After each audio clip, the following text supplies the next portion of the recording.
बिस्मिल्लाहिर्रहमानिर्रहीम। अस्सलामुअलैकुम फ्रेंड्स, कैसे हैं आप सब लोग। उम्मीद है आप सब लोग खुशबाश होंगे और अपनी ज़िंदगी में आने वाली छोटी छोटी खुशियों को अच्छे से सेलिब्रेट कर रहे होंगे।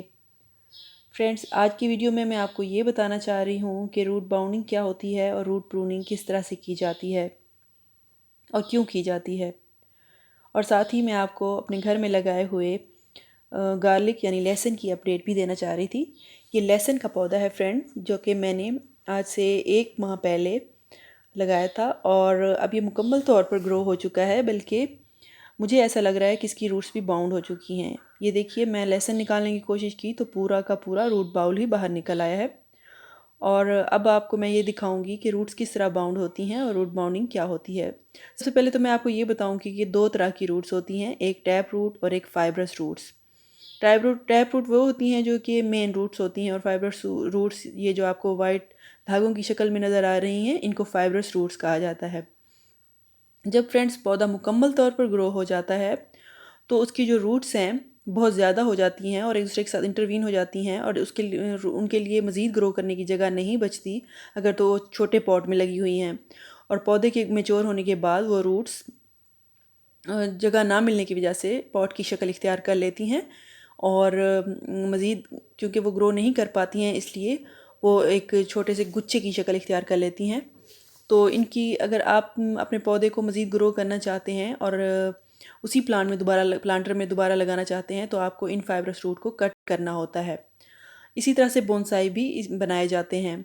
ये देखिए, ये फाइब्रस रूट्स इसके जो प्लांटर है उसके पैंदे में पहुंच चुकी थी और उसमें भी होल करने वाली थी। ये लहसुन की रूट्स हैं। ये इन्होंने अगर इनको ज़्यादा स्पेस मिलती तो इन्होंने भी लहसुन में कन्वर्ट हो जाना था, यानी नीचे लहसुन की एक पूरी फसल तैयार हो जाती।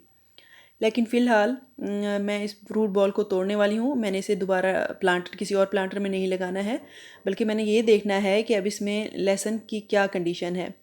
मैंने तो फ्रेंड्स एक एक लहसुन लगाया था, छोटा सा एक एक लहसुन की एक अलहदा जवा जो होता है वो लगाया था, लेकिन ये मुझे अंदर से कुछ और ही मिलने वाला है। ये देखिए, पूरा एक लहसुन, पूरे यानी पूरे लहसुन की एक पोथी मिली है एक लहसुन से। और बहुत ज़बरदस्त मैंने इस रूट बॉल को तोड़ दिया है और इसमें से पूरा पूरा एक लहसुन लहसुन का बंडल मिला है मुझे। वाह, ब्यूटीफुल। ये देखिए, इस रूट बॉल को आप मैं तोड़ के इसमें से लहसुन निकाल लूँगी। और इस वीडियो का मकसद आपको ये बताना था कि रूट बाउंडिंग क्या होती है, और दूसरा एक मकसद ये था कि आप भी अपने घरों में सब्जियां लगाएं और फ्रूट्स लगाएं और मार्केट में आने वाली केमिकल वाली ग़िज़ाओं से निजात हासिल करें, अपनी फैमिली की हेल्थ और अपनी हेल्थ का ख्याल रखें। वेजिटेबल और गार्डनिंग इतनी भी मुश्किल नहीं है जितनी हम लोगों ने समझ ली है। मुझे कुछ भी नहीं करना पड़ा है। ये मैंने छोटे से प्लांटर में जो कि फारिग पड़ा हुआ था उसमें मैंने 3-4 लहसुन लगा दिए थे, और उससे मुझे काफ़ी सारा ग्रीन लहसुन मिला है, और उसके बाद आज मुझे पूरी पूरी लहसुन की पोथियाँ मिली हैं। तो ये है ना फ़ायदे वाली बात। तो आप भी अपने घरों में इस तरह से लगाइए। अगर आपके पास स्पेस है तो आप ज़मीन में लगाइए, वरना प्लांटर में तो हर कोई लगा ही सकता है।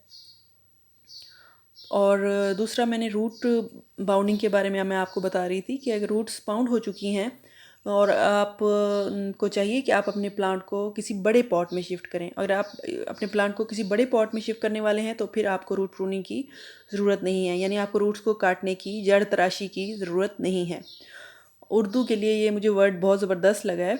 रूट प्रूनिंग के लिए उर्दू की ट्रांसलेशन मैंने बनाई है जड़ तराशी। कितनी ज़बरदस्त ये टर्म है ना।